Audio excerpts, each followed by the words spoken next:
Nchi ya Uchina Alhamisi ya wiki hii ilisaini makubaliano ya dola bilioni 1.4 na Zambia pamoja na Tanzania ili kuboresha reli ya Tazara inayounganisha taifa hilo lisilo na bahari.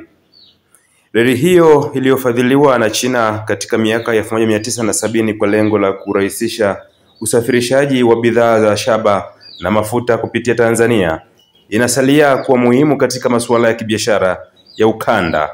Aidha, inaripotiwa kuwa hatua ya China ni njia moja ya kuleta ushindani wa kibiashara haswa katika mradi wa Lobito unatokea nchini Angola kupitia Zambia hadi Jamhuri ya Kidemokrasia ya Kongo, mradi unaoungwa mkono na Umoja wa Ulaya na Marekani.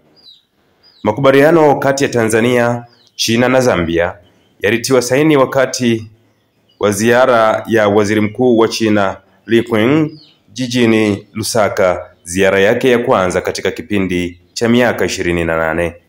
Wakati wa hafla hiyo, China ilisisitiza utayari wake wa kushirikiana na Zambia na Tanzania kuhakikisha kwamba mradi wa reli hiyo unafanikiwa na unakuwa na manufaa kwa raia wa nchi hizo.